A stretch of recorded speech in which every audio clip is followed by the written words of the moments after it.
Представьте себе, что ваша дочка гуляет, играется, она еще маленькая, счастливая, всему смеется, всему улыбается. И, допустим, ей 7 лет. И подходит к ней тот, кого Госдума активно завозит по миллиону в месяц. Подходит не просто так, подходит с острым предметом. И от того, чтобы вы лишились своего счастья, своего лучика солнечного, спасли родители, то есть вы в данной истории, да, так как мы рисуем эту картину. Родители спугнули мужчину, поначалу эту новость закрывали ему лицо, как всегда заблюривали, но тем не менее информация выходит, поэтому база уже прямо публикует фотографию данного деятеля. Он подошел, это было в Наро-Фоминском районе, я так понимаю, потому что Наро-Фоминский суд заключил под стражу 21-летнего Суната. Мужчине инкриминируют покушение, собственно говоря, на жизнь, находившийся в заведомом беспомощном естественном состоянии, то есть маленько совсем.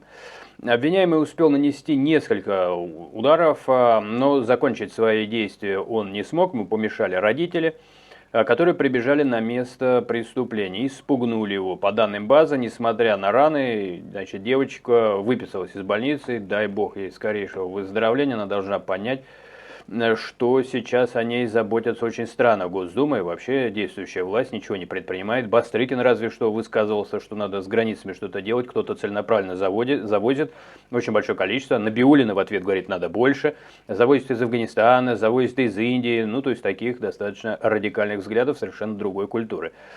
Девочку уже выписали, по счастью, жива она. Дальнейшее лечение она будет проходить амбулаторно.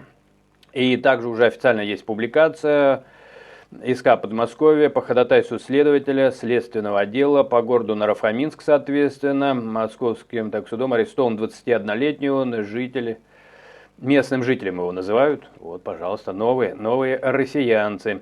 В покушении, соответственно, то есть через 30-ю статью, 105-й мне особенно прибавить нечего, потому что прибавляю я к этому очень много и довольно часто. Так что, друзья мои, подхватывайте, пишите со своей стороны, что вы думаете об этом, не забывайте колокольчик, подписаться, распространить, если вдруг это забыли, потому что это помогает бороться, диаспоры борются и с каналами, и с этими, русскими, которые посмели жить в России, очень активно. Денег у них примерно все ваши деньги катаются, но опять же этому немало я уделял внимания, в то время как власть, я имею в виду все представители власти, чиновники, еще об этом будет ролик и не один, они тоже заняты, но они заняты тем, чтобы присосаться к бюджету, присосать туда своих детишек, практически все этим заняты, поковырялся я, еще раз скажу, будет у меня ролик в ближайшее время об этом, что они, где они живут, как они тратят ваши деньги.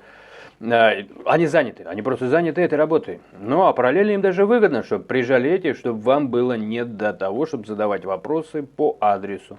Я считаю, что полезно такие вещи поднимать, полезно к вам обращаясь, сказать еще и то, что хочешь сохранить свою страну, свою культуру, свою веру, в первую очередь сохрани себя. Сохранить генофонд может только спасая самого себя в первую очередь.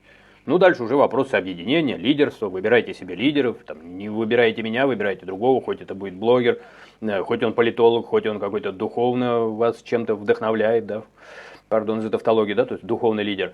Выбирайте лидеров, если не научитесь выбирать лидеров, то учиться со временем будет уже некому. Такой мой совет. Берегите себя.